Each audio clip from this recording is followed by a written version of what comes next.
I will turn it over to Will Cole, who's going to lead a discussion with Chris Alfano, founder and CEO of 360 Energy.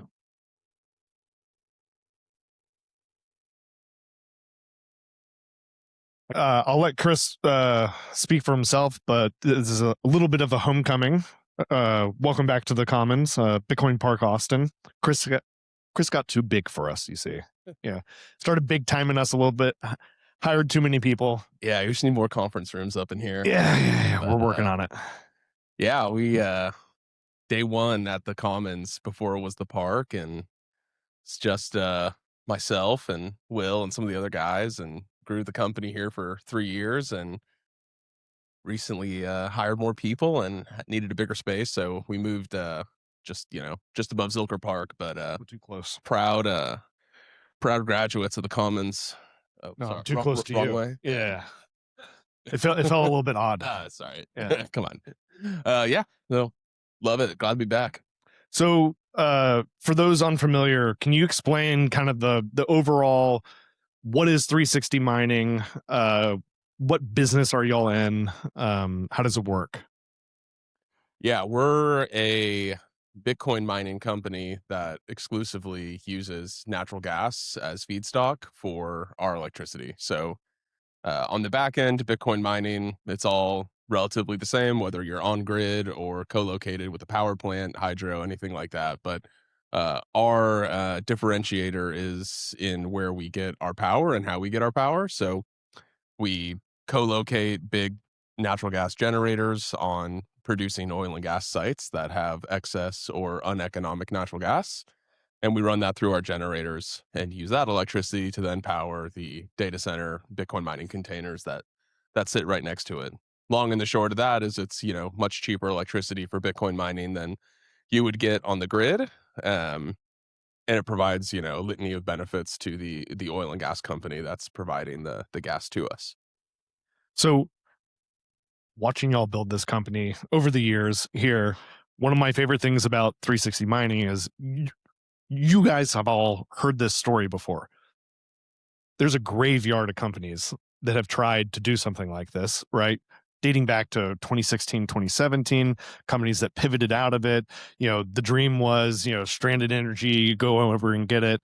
And then everyone sort of gave up, I feel like. What makes y'all different?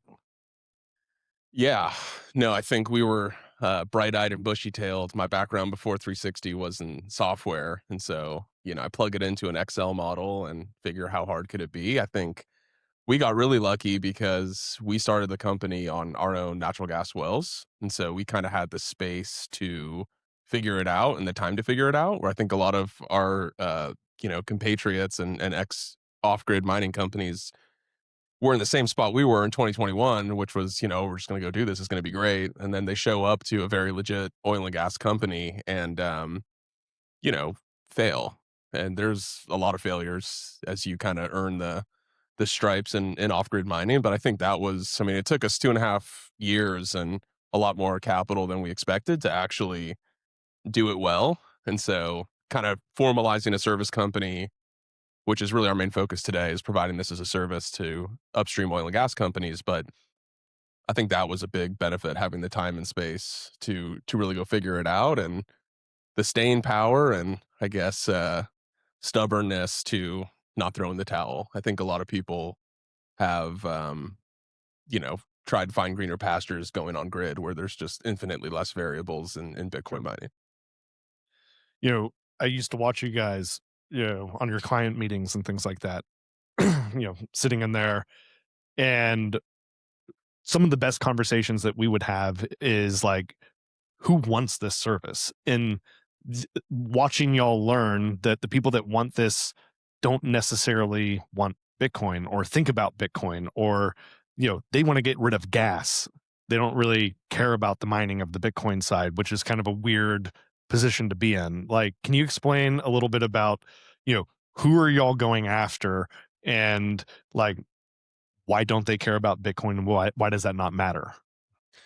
Yeah, definitely. I think that's, being oil and gas native has enabled us to kind of translate Bitcoin mining down to oil and gas terms that these guys understand. I mean, the level of Bitcoin acumen, like these people, don't know what a wallet is. They don't know the difference between, fart coin and Bitcoin, right? So there's like the acumen is zero. So really for them, and like what makes this valuable as a service is, oil and gas companies will be faced with many different issues on the gas side. I mean, it all kind of stems from an oversupply of natural gas and really nowhere for that gas to go. So typically oil and gas companies will work with us for three reasons. They're chasing, one of three value propositions. One, it could be like an economic value proposition. So, not to get nuanced or in the weeds, but with natural gas and similar to electricity prices, like there's a reason there's so many on-grid Bitcoin miners in West Texas, because there's an abundance of electricity out there. Prices go negative. There's cheap power. Same dichotomy happens in oil and gas. Like in the Permian Basin in West Texas, there's an oversupply of natural gas. And so, natural gas produced in East Texas that's going into Houston, into the LNG market, that's worth, $4 a unit or an MMBTU. Whereas that same exact molecule of gas in West Texas is currently trading at negative $1.50, right? So if you're an oil and gas company, you're producing this natural gas and you have a pipeline to actually sell that gas, you're actually having to pay the oil and gas company to take that gas off your pad. You're not getting paid for it. It's a liability. So from pure economics, finding oil and gas companies producing in these environments, selling gas into uneconomic markets, what we're telling them is, look, it doesn't have to be that way. You can build a new market for you. We'll build it for you. We'll operate it for you. You just have to flow gas to it. In this market for gas, which is, turning that gas into hash rate and selling it, even at current hash prices, which are very depressed, still makes $10 an MMBTU. So just objectively, if you're looking to maximize the value of the gas molecules you produce, you should put a Bitcoin mine out there because you can make significantly higher profit on that gas. So that's the first reason, is just pure economic. Next would be like emissions reduction. So similarly in the Permian and really all over North Dakota and the Bakken, the Powder River Basin, you have, oil and gas companies that don't have access to a pipeline. Typically every oil well, they're there for oil, they're drilling for oil, they're making oil, and typically those wells are also going to produce gas. If you don't have a pipeline for that gas, but you still want to produce your well, you have to do something with the gas, and you can't just vent it into the atmosphere. You have to burn it. You have to flare it. So flaring is, widespread in the United States and elsewhere. You're taking gas out of the ground and lighting it on fire. It looks like a big candlestick. I don't know if you've seen the show Landman, but there's a bunch of flares out there. So that is not good for the environment if you care about that, if you subscribe to that. But the reality is most of these We publicly hate traded... the environment. What? No, I'm kidding. Okay. I didn't say that. You did. But like, look, if you're Exxon and Chevron, you have these big flaring reduction goals, no flaring by 2030, all of that ESG that they have to subscribe to. So, you can capture that flare. Hey, instead of lighting it on fire and creating all this emissions, you can run it through EPA certified clean burning natural gas generators, and molecule for molecule, your emissions profile reduces dramatically. So, you can have customers that are just focused on, hey, I don't want to be flaring. I don't want to be wasting gas. The economics are still there, but I'm less focused on that. I'm more focused on emissions reduction. So a lot of our sites are helping oil and gas companies, sequester their flares through this Bitcoin mining setup. And the last one is enhanced oil recovery. So kind of piggybacks off the flaring, but you have that same, like in Texas, you can pretty much flare willy-nilly. It's not a huge thing. You can light it on fire. But in places like Wyoming, you can only flare a well for 6 months. And if you don't have a solution for your gas after 6 months, well, you have to shut the well in, which means close it. And if you're closing the well, you're not producing anything, which means you're not producing oil. So you've got a $10 million well that you drilled that produces, $1 million every quarter, more than $1 million of oil that you can't get out of the ground because you don't have a solution for that gas. You don't have a pipeline. You can't light it on fire. That's where we come in. So we'll be your solution for that gas. You can open your well. You can produce that oil. That's what you care about. That's what you're there for. You don't give a shit about Bitcoin. You could literally care less. You care about making oil, and our solution helps you deal with that gas so you can make oil. And so, these people are not being, I mean, the larger customers we have are not saying, oh, I'm going to custody this Bitcoin and I'm going to hold Bitcoin for the next 5 years. They're more like, I just want to get cash out of this, and whatever I get for my gas is great. But it's really a mechanism for them to deal with oil and gas problems economically, and with the additional benefits that I said. Yeah, that really strikes me, because of all the people I knew that did this before y'all, right, that either pivoted or just failed, is that they spent all their time trying to get these oil and gas companies to want Bitcoin, right? Instead of just saying, well, you want oil and we can get you more of it.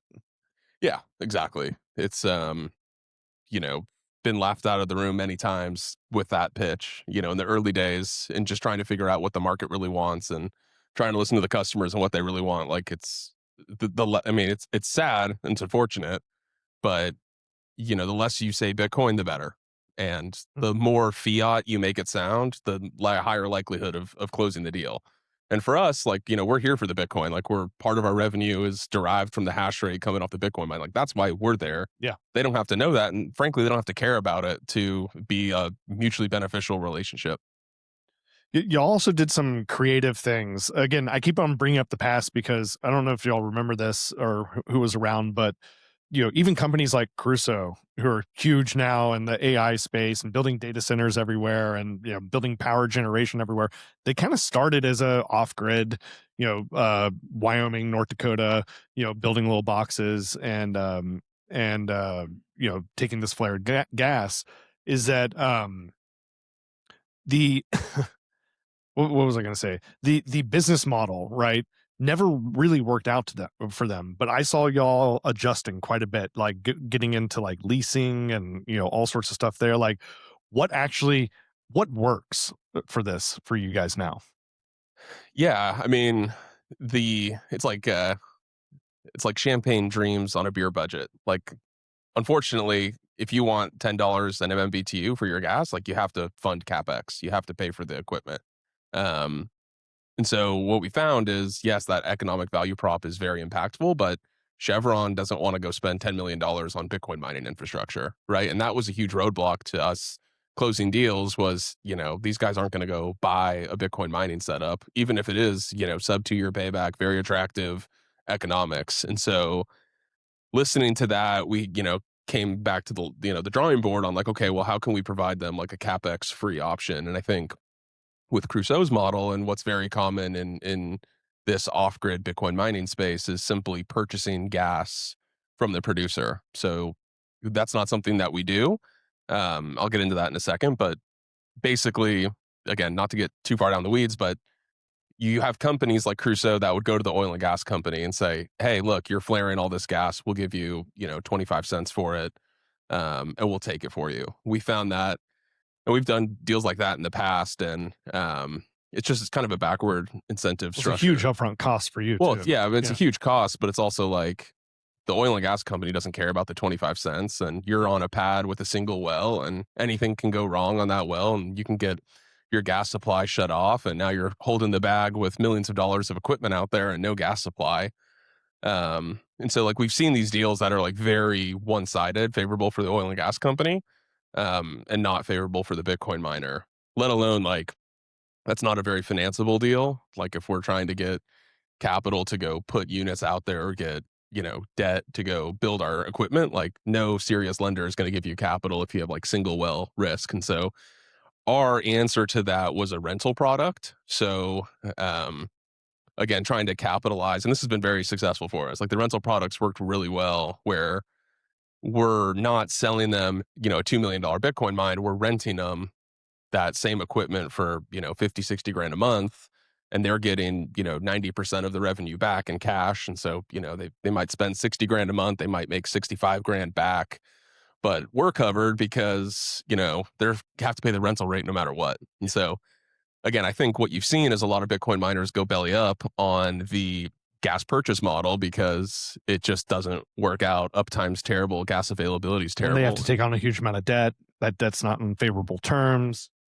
Yeah, and they're not able to service the debt if they're only online 70% of the time. and there's no teeth in the oil and gas company to actually mandate them to actually flow the well and flow the gas. And so the rental is kind of the answer to a zero capex solution that also, covers our ass and has teeth in it. And like, we've not done rental deals because the oil and gas producer is, hesitant in their ability to actually flow the gas for them to make their, return. If they're only flowing gas 50% of the time, they're still paying us 60 grand, but now they're only getting 30 grand back. So, but they'll turn around and go sell that same site to a GPA guy, right? And the GPA guy is going to go pay 25 cents. The oil and gas company has no What's a downside. GPA guy? Just gas purchase agreement. Sorry. So they won't do our deal, but they'll go to the next guy that's going to just buy their gas. So they have no downside. But then the guy that's going to go buy their gas is the guy who's going to get screwed.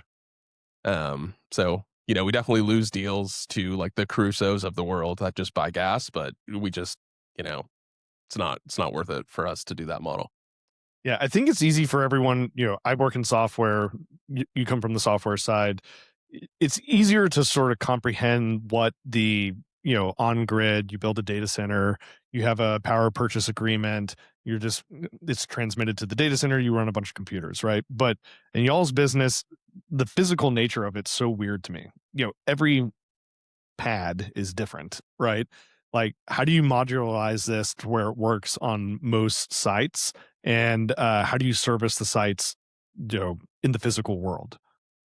Yeah, that's like, again, a big learning curve. Part of this whole deal is like, every oil and gas well is different. The gas contents are different. The production profile of the wells are different. The decline rate of the wells are different. And so you really have to do a bunch of upfront diligence on like, is this even a good candidate for a Bitcoin mine? And then the type of infrastructure you use is equally, if not more important, right? There's rich gas, there's dry gas, there's sour gas, there's all sorts of different types of gas, and not all generators can handle all these different types of gases. And so really doing the upfront legwork on figuring out all of the key variables of a site will kind of influence the type of infrastructure we have to put out there, both on the generation side and then on the cooling side of the Bitcoin mine, the types of servers you go put out there, how you manage them. So like the infrastructure stack is like a key aspect of doing this well. And then even like upstream, how you flow gas into that system, again, very different for a Cat than it is for a Waukesha and a Cummins and all the different manufacturers. So there's a lot that goes into it. Now, I'd love to say it was a, hands-off product. It's not. Anybody who thinks they can, deploy these things and, go watch the hash rate pour in over the course of a month is it's not how it goes. Like That's things, what bit Crusoe in the early days that couldn't service these things. Yeah, I mean that's definitely true for Caruso, and even more true for the smaller guys that aren't well capitalized. I mean, the reality is you need full-time mechanics, you need full-time facility guys, full-time electricians, mining technicians. Like these things need to be monitored daily and touched daily and optimized daily, both to keep them running and in good operating condition, but you also have um, varying variables throughout the day. Like gas production can fall off, can come online. Like you need to be able to respond on the Bitcoin mining side. Like just like grid miners will curtail on-grid Bitcoin mines if power signals are getting too high. Like we are monitoring gas pressure, we're monitoring volumes, we're monitoring ambient conditions. We have to monitor the coolant temp on the generators, as well as all the things you have to monitor on the Bitcoin mining servers. Like there's just infinitely more variables that need to be solved for and optimized and monitored to provide high uptime. Like our customers demand 24/7 gas offtake. You can't provide flare capture and be online 60% of the time. Like that's going to really piss off your customer and it's going to be bad. Everyone's going to lose money in that deal. So yeah, again, it's a testament to having our own wells and being able to figure this out for 2.5 years and not have to answer to customers. And only then, could we actually roll it out as a service? One of the discussions we had, I don't know, over a year ago that kind of blew my mind was, again, I can kind of abstract these ideas and just think like, oh yeah, you just show up with a bunch of stuff and you mine Bitcoin and everything works. You were talking about the quality of the gas that comes out and what generators can actually, turn into energy, right? And that there's this, pretty large gap between some sites and what the generators are capable of burning productively for electricity. Like, do you know that going into the site? Does that change over time? Like, how does that work exactly? Yeah, like every deployment, we're going to require a gas analysis. So typically, oil and gas companies, every molecule of gas they produce, they have a gas analysis for, which will tell you how much methane it is, and propane, and ethane, and H2S, and anything else that's in that gas stream. That's really going to influence the type of generator that you put out there. And there's even, there's plenty of gas that is out of spec for really any generator. And that's kind of a, I can't help you type of thing. So yeah, I mean, I don't, does that answer your question? Yeah. So, out of the weeds a little bit, how do you guys view yourselves in the Bitcoin economy? Like, what role are y'all playing? Like, your customers might not be, Bitcoin enthusiasts. Maybe they are sometimes, but oftentimes they just want more oil. Like, where do you think you fit into the Bitcoin world? Like, how do y'all think about yourselves there? Yeah, I mean, I think as a Bitcoiner, one positive that we're proud of is kind of the distribution of hash rate across many different locations, many different customers. It's not, centralized to these gigawatt facilities. And so I do think there's a benefit, distributing hash rate kind of all over. I think that's a big one. I think it is effectively a Trojan horse orange pill with these oil and gas companies. You get them started on the cash rails, and we've seen a lot of our customers graduate into Bitcoin and start asking those questions. So, uh, we are inevitably orange pilling a lot of big oil and gas people and companies. So that's great. And then yeah, I mean, we're a low cost Bitcoin miner at the end of the day. Like we have power, we're generating power in the bottom 5% of Bitcoin miners globally. So What does that price look like? Like versus like your typical on grid setup? yeah, we're generating power sub 2 cents a kilowatt hour on most of our sites. Which is a function of effectively free natural gas and the cost of running a generator. So yeah, I mean that's in the bottom 5% globally. On grid, I've heard anything from 3.5 to 6.5 6.5 is cents a kilowatt hours, yeah. depending on the all the grid programs and curtailment and stuff like that. So how does this scale? Like what is the potential scale of something like this? We see Rockdale or Corsicana, gigawatts at a time, right? What's the typical size, or I guess, is there a typical size of a location that y'all would work on? And do you ever see yourselves being like, we have a gigawatt now, or we have 200 megawatts? Yeah, I mean, just looking at flare gas on oil and gas pads in the US, there's enough to power over 2 gigawatts. That's just in the US, where probably the rules and regulations are strictest. I mean, if you look at Venezuela, the Middle East, I mean, Venezuela's allegedly got all these oil reserves. Who knows if that's true? But I mean, We have all the oil yeah, reserves. we are the captain now. Yeah, so I mean, the global opportunity is obviously massive.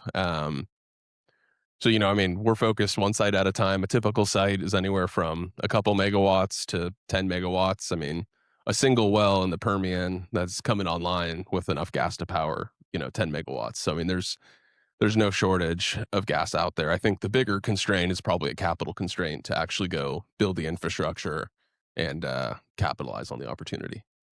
Do y'all think about working internationally, or y'all just focused in the US? Yeah, I mean, we're working on a deal in Argentina right now. The Vaca Muerta Basin is very prolific. We're seeing a lot more U.S. investment from big U.S. oil and gas companies down there. So, like, that would be one we'd probably target before going to like the Middle East or Northern Africa. You would basically follow the US companies around the world, yeah. not try to pioneer out there. Another differentiator is we're backed by Halliburton. Halliburton's a huge oil field service company. Like, they're second largest, if not the largest. And so they obviously have a presence in every major oil and gas producing basin in the world. So being able to leverage them as kind of a, I don't know, what's the word I'm looking for? Kind of they're already there, kind of like they've already laid their stake, and so we can kind of piggyback off. There's the acceptable face of oil and gas that can help you Trojan horse. Yeah, but I mean, like, if we're gonna go to Argentina, it's like I don't know anybody down there. Like, Sure. I don't even speak Spanish, So how am I going to build out a team? But Halliburton already has a team down there, and they can assist as we kind of get that stood up. They can help us with the importation and tariffs and duties and whatever else all these other countries have. So they've been very helpful as we've been navigating, even in different states, like going to North Dakota, and the rules and regulations and permits up there is wildly different than Texas. New Mexico, our neighbor, which also shares the Permian Basin, is wildly different politically to do deals. You just pay people. You pay politicians in New Mexico. That's how you get things done. Yeah. Do you know any politicians I could pay? I know a lot in jail. all the Clinton guys. Yeah. What's the tech stack look like out here? So like, what type of miners do you like? What's the ideal? I'm sure you have a mix of things, but like, where are you getting your boxes? Where are you getting your miners? Who are you using as a pool? Like, how do y'all think about that? What's the ideal setup? Yeah. So again, kind of the testament to the operational complexity, like just forgetting the ASICs for a second, like everything has to be cloud enabled. So we're pulling in gas data real time into a dashboard. That's what Arthur was here helping us build, our A&M intern. But the generators have data that's very important to the ongoing operations, the data center and the fan speed, obviously. Are you just Starlink at all these? Yeah, all Starlink. We can dovetail into kind of the AI thing a little bit, but beyond that, on the Bitcoin mining side, we prefer using What's miners. They're much more robust for harsh ambient conditions. They're built like tanks versus, Bitmain machines, definitely more finicky, which means more failures, which means less uptime, which means less satisfied customers. So everything we do is about uptime, which means our infrastructure is also inevitably going to be more expensive than your new upstart off-grid guy who, again, is going to go buy the $300,000 generator, not the $1 million generator that we're buying. But yeah, we prefer to use What's miners. We're all air-cooled right now. We've bought a good deal of boxes from Giga. We're working with a company called Fbox right now and building a custom spec box for us that we've been deploying with success, and using Luxor Pool currently. Luxor is, again, another one of our investors, but looking at Ocean and some of the other, Yes. there is obviously hash rate centralization risk on pools, and so we're trying to navigate those waters as well. So you brought up AI. Are you going to turn code on us and never stop mining Bitcoin like never the rest of these? No, but I mean, it's like, I hate it. Not AI. I hate that, like, I am talking to oil and gas companies and they're like, can you do anything other than Bitcoin? Can we like do a pot greenhouse? Like, I mean, these guys, like, the aversion in just the normal world against Bitcoin is tough. And so, like, the question we're getting all the time right now is like, oh, can you do AI? Can you do AI? And I think you brought up Starlink, and that's kind of the key variable that makes this work anywhere gas is available. It's like, I can run these things off Starlink, which means I can put them quite literally in the middle of nowhere. Whereas, like, your AI data center needs fiber. You're not going to have fiber in the middle of the mountains. You're not going to get the upload speeds in particular. Yeah. So no, I mean, as far as our traditional business goes of selling, our oil field service company, if you will, like, that'll never be AI, because the capital to go do AI is 20 times higher, which means 20 times the rental rate to an oil. And they just want oil. They just want oil. So it's like, what we're providing is the lowest possible cost solution that's still economic. And yeah, it could be more economic if it was AI, but the dollars and cents are now 20 times. That's completely out of market and untenable. I do think, there's a lot of talk about edge AI and some of the innovations there and low bandwidth. Explain low what latency. that is. Yeah, I'm still learning myself, but it's effectively, I think what you're seeing in traditional AI data centers right now, like, first it was the gigawatt campuses. Now you're seeing all these gas turbines and people are just rushing to plug in. What was like, I'm not going to look at anything under a gigawatt, was like, I'm not going to look at anything under 500 megawatts, which is now, I'm not going to look at anything under 100 megawatts. Like, you're seeing the appetite for power, which is really the bottleneck in AI. Like, the the threshold of acceptance from your big AI companies is becoming less and less and less, which is AI data centers being built using solely natural gas to start until the grid build out gets there. So, we're looking at it, like, we're not there yet. I mean, I do think edge AI then becomes like your 5 megawatt type sites. That market is projected to grow like crazy, but it's absolutely in its infancy. We've looked at a lot of deals in the back half of last year and just didn't feel comfortable investing in that space yet. Um, but no, I'm not going to turn code on you, but you also like don't want the whole we're well positioned. Like if there is like a micro scale AI like on the edge powered by Starlink, I think we're the best company to go capitalize on that. And so if that is a real thing, like You'd have like a hybrid setup. yeah, exactly. It's kind of like the mullet. I think they call it the mullet, where you got Bitcoin mining in the front and AI in the back, or maybe I got it mixed up. But yeah, the hybrid approach. But yeah, I mean, just the capital being thrown around and AI is unbelievable. Well, it's very different having Google and Microsoft and X and all of them putting up capital versus Bitcoin miners. It's a different ballgame. The revenue variability is not there like it is in Bitcoin. It's very difficult to get traditional financiers, lenders, banks to get over the hump when the payback of their investment of their loan is tied to hash price. These guys already hate Bitcoin. They don't know what Bitcoin is, and they perceive Bitcoin to be highly volatile, less volatile than natural gas, by the way.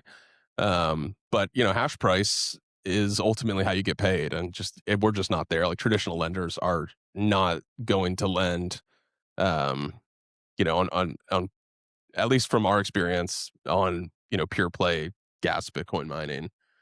So the AI is a lot more financeable, but again, it's never going to be we're pivoting to AI. It's going to be more of like a if there's an obvious entry for us, then we will try to capitalize on that. Cool. Open it up to them in just a second, but personal question for you. Chris and I went to the same college and are a little bit obsessed with college sports. So what are the odds that we'll see the first NIL budget going through mining? So mining for the players. Slim. Dick's not going to put up for that? Yeah, I don't know, man. I don't know. Isn't Wyoming already doing it? Aren't they? A little bit. They're trying. Have like one ASIC. Yeah. I don't know, man. You got these billionaires that just write these checks that, it's a lot easier than having to mine. That's your next financing, is what I'm saying. All right. I like it. Yeah, go to the endowments. Yeah, exactly. Yeah, not privy to it, but I'd love to see it. All right.